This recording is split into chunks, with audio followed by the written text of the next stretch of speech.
Voilà, bonjour, une nouvelle vidéo pour garder le rythme de nos rencontres mensuelles de catéchèse pour adultes avec cette année le livret sur l'année mariale de notre diocèse et deux mystères du rosaire pour accompagner chaque mois dans notre prière et aussi alors pour nourrir notre manière de prier, de nous adresser à Dieu, de recevoir de lui, nourrir notre intelligence de ce mystère avec une approche un peu théologique des mystères que nous voulons prier. Alors, cette fois-ci, nous prenons toujours donc à la suite dans notre livret, ce sera les mystères de la Nativité et du baptême du Seigneur. La Nativité, pour parler de manière un peu théologique de la Nativité, de ce mystère de Noël que nous allons bientôt célébrer liturgiquement, eh bien, il me semble important de revenir sur un point qui est central dans notre foi et dont on ne perçoit pas toujours la portée, si ce n'est l'héritage historique évident, c'est la virginité de la Vierge Marie. La Vierge Marie qui est vierge avant, pendant et après l'enfantement, nous dit la tradition chrétienne, et on l'appelle la Vierge très sainte. Donc c'est vrai que c'est au cœur de la dénomination de Marie qu'il y a ce grand mystère de sa virginité. Alors, c'est un point sur lequel il est important donc d'abord de redire l'enseignement de l'Église, de redire ce qui est, ce qui a été et ce qui est, et de pouvoir aussi en comprendre le sens. Parce que si la Vierge est vierge, eh bien c'est quelque chose qui forcément transmet une réalité qui nous touche dans notre compréhension du mystère de la personne du Christ et de sa mission que nous devons recevoir et par laquelle nous devons nous laisser toucher. Donc la Vierge Marie est désignée très tôt.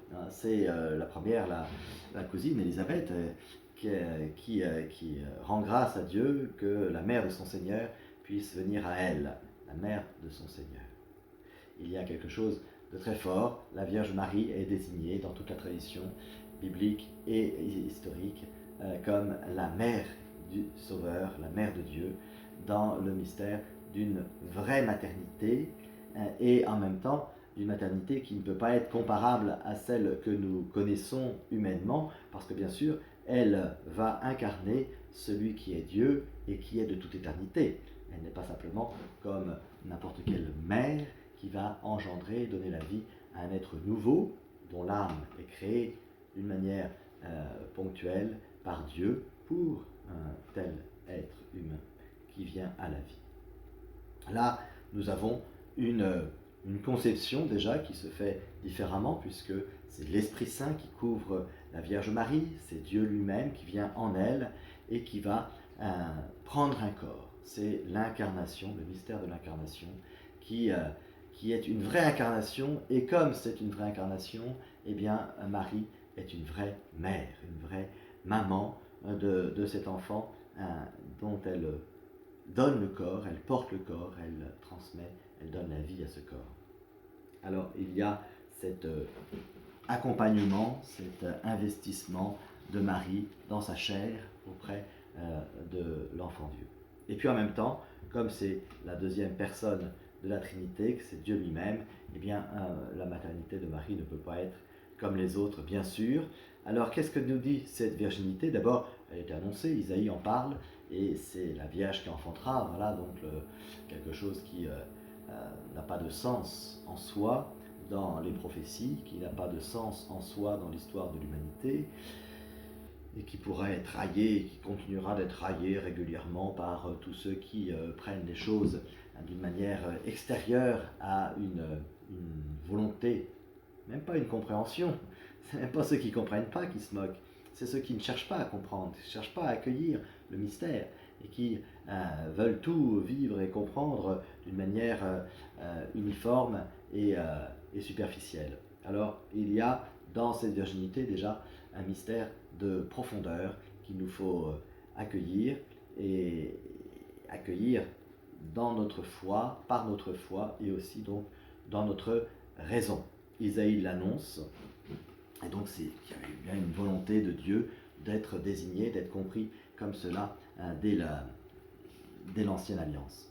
Voilà, les pères de l'Église, c'est-à-dire les premiers grands théologiens qui ont réfléchi sur le sens de la foi, ont vu dans cette virginité de la Vierge Marie la véracité de la présence de Dieu, que c'était vraiment Dieu et que ce n'est pas simplement un prophète un peu supérieur aux autres ou un envoyé de Dieu ou quelqu'un qui avait été marqué ou choisi par Dieu, mais que c'était vraiment Dieu. Et donc forcément, sa venue ne pouvait être que différente et marquée par quelque chose d'extrêmement pur et au-delà de la nature humaine marquée par le péché.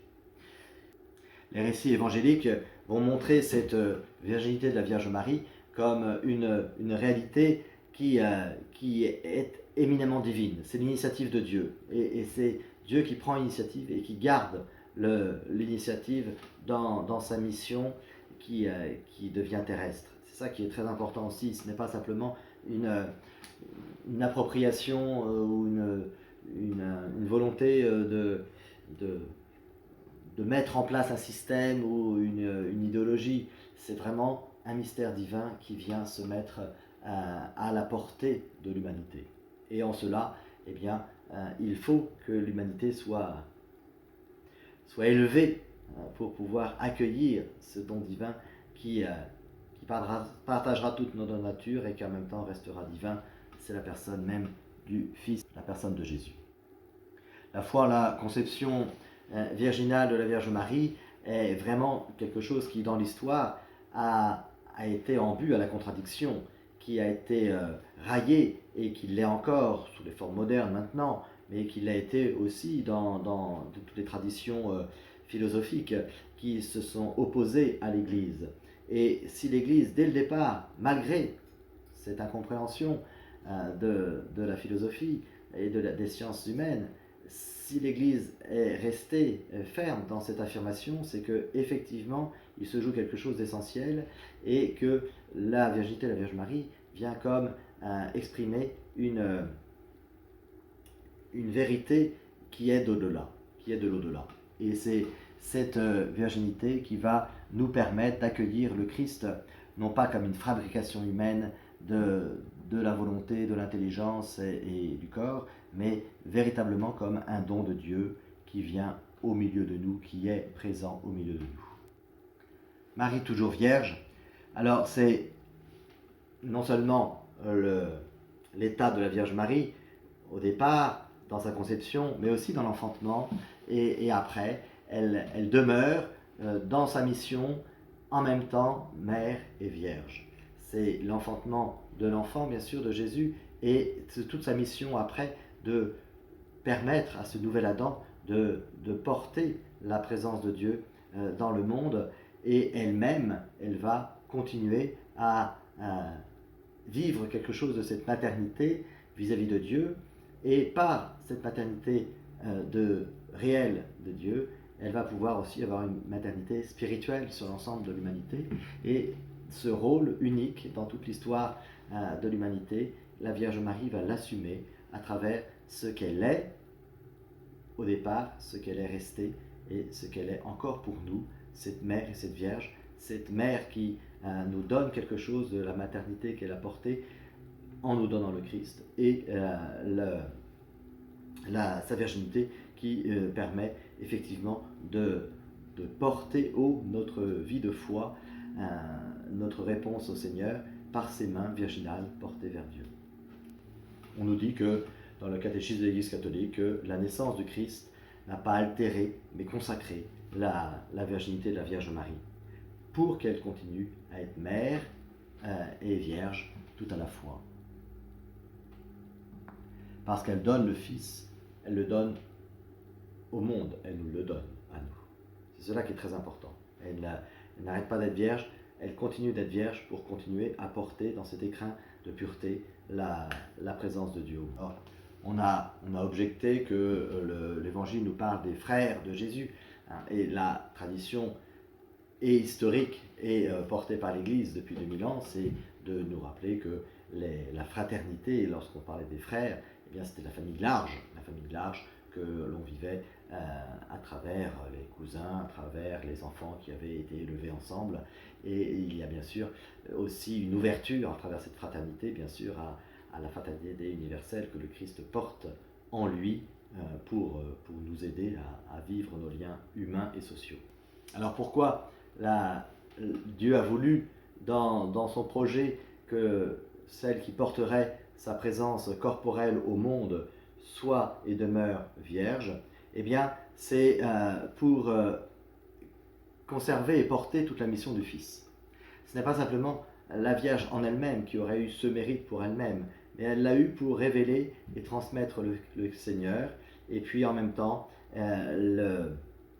vivre un lien particulier pour intercéder pour chacun d'entre nous. Elle a un lien dans la place qu'elle occupe dans l'humanité pour faire le lien entre Dieu et nous. C'est le lien entre la Vierge Marie et sa mission. Elle participe dans son être de ce que Dieu va obtenir pour l'ensemble de l'humanité. Elle est préservée du péché originel par une anticipation du mystère de la rédemption, de la victoire du Christ sur la mort. Et c'est cette victoire du Christ sur la mort qu'elle va permettre en donnant vie au Christ Jésus sur la terre. Et donc c'est en même temps l'objectif de la mission, et elle en participe sur toute sa vie, sur tout son être.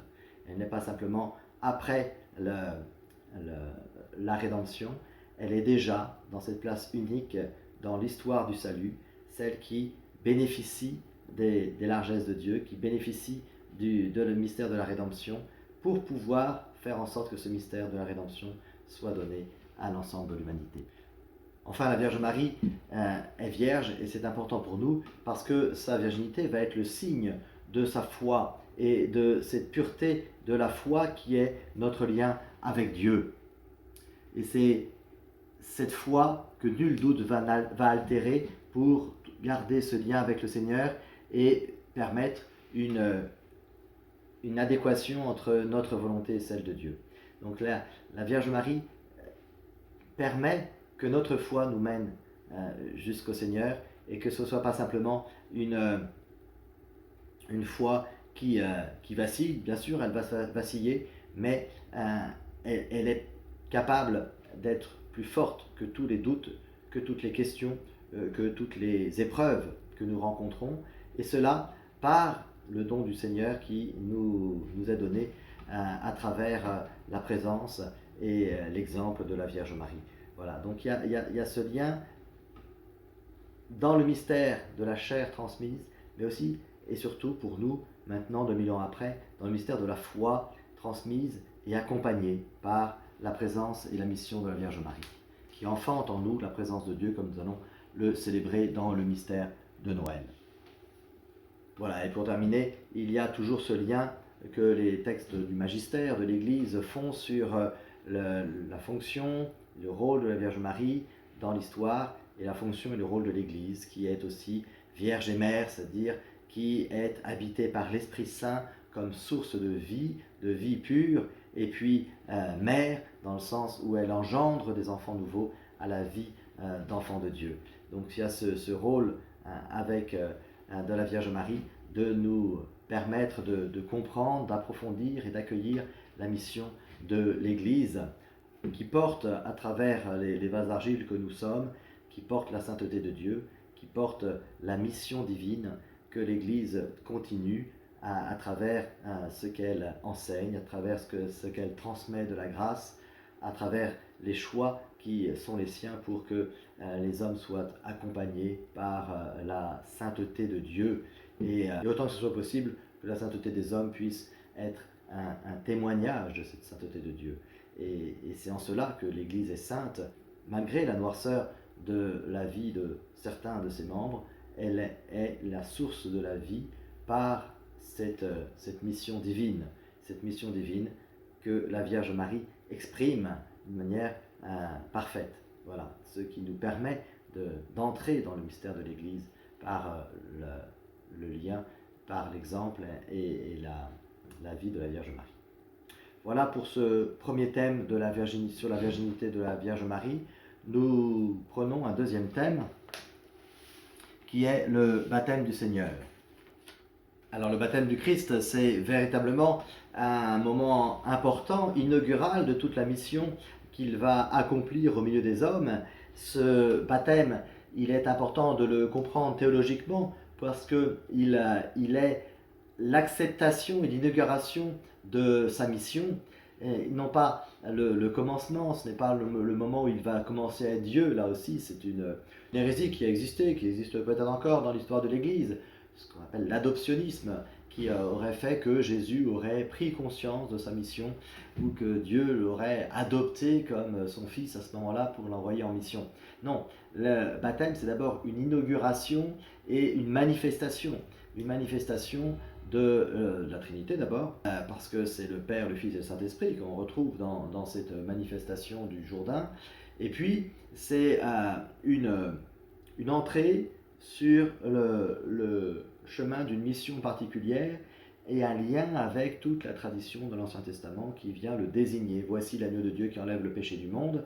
Il y a dans cette désignation de Jean-Baptiste tout l'héritage spirituel et théologique de l'Ancien Testament qui mène vers le Seigneur, qui le désigne. Voilà, c'est lui, celui dont on parlait, celui qui a été préfiguré, celui qui a été annoncé. Il est là. Voici l'agneau de Dieu qui enlève le péché du monde. C'est la manière dont Jean-Baptiste va désigner le Christ. Et cette manière est intéressante, elle fait appel à la vision du sacrifice. L'agneau de Dieu, l'agneau, c'était l'être innocent qu'on offrait en sacrifice pour se concilier Dieu. Et cet agneau immaculé et sans défaut, sans tache, sans péché, c'est le Christ Jésus qui va venir mourir et ressusciter, passer par le sacrifice de la croix pour nous sauver.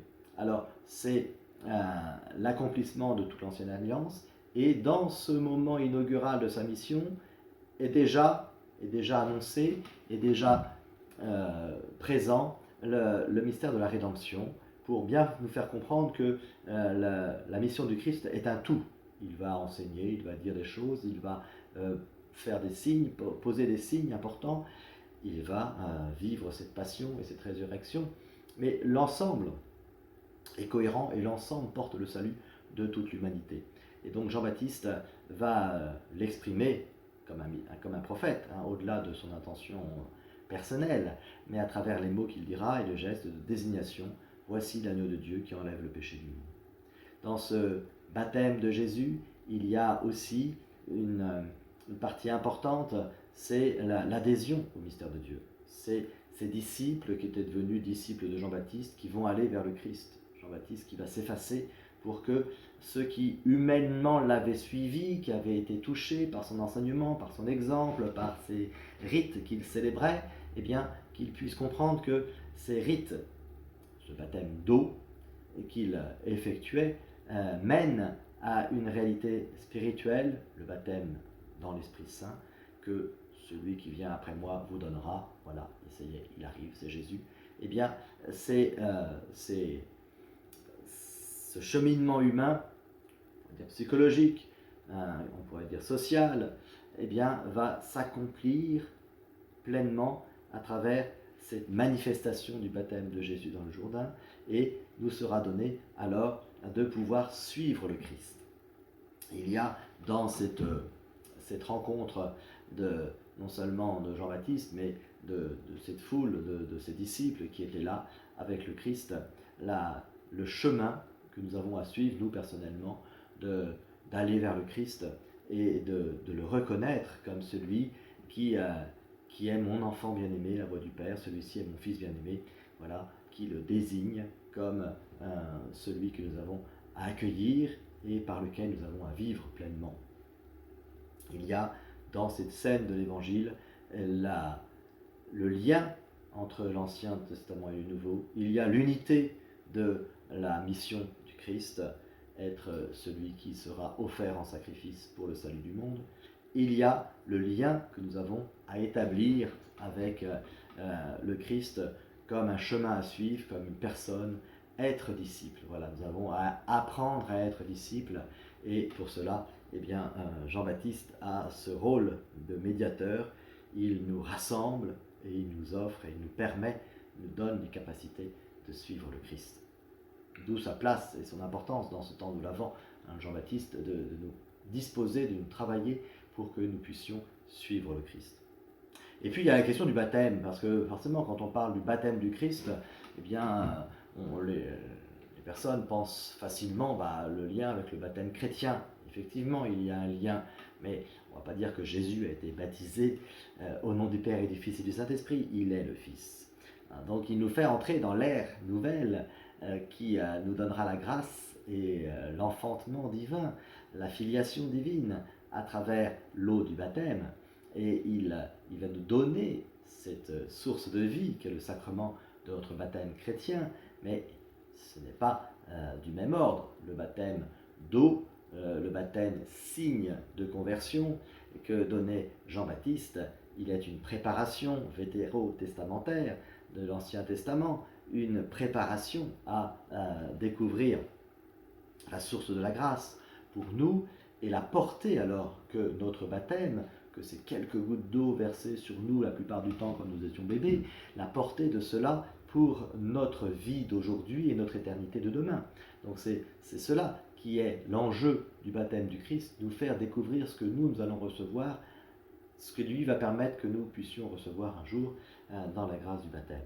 Cette vie divine qui est manifestée, exprimée à travers la vision trinitaire, la voix du Père, l'Esprit Saint qui descend comme une colombe et le Fils Jésus qui est là, charnellement présent au milieu des hommes pour venir à notre rencontre, pour porter le sacrifice définitif qui nous réconciliera avec Dieu. Voilà ce que nous pouvons dire de ce baptême d'eau, de ce baptême de Jean-Baptiste, de ce baptême du Christ par Jean-Baptiste au début de sa mission. Qu'elle nous permette de comprendre comment nous avons à suivre le Christ, à mettre nos pas dans les siens d'une manière en même temps humaine et en même temps qui n'est plus d'ici, qui est d'une réalité céleste. Que nous puissions approfondir cela en priant le rosaire, en priant la Vierge Marie sur ce mystère du baptême de Jésus. Voilà. Pour notre catéchèse, on va en rester là. Pas l'interaction que j'espère nous pourrons retrouver au mois de janvier. La date prévue sur notre calendrier, c'est le 17 janvier. Alors j'espère qu'on pourra ce jour-là nous retrouver et continuer notre catéchèse ensemble, alors au presbytère de Ververie ou à la salle de Béthisy selon ce qu'on annoncera. Merci bien d'avoir suivi cette vidéo et à très bientôt.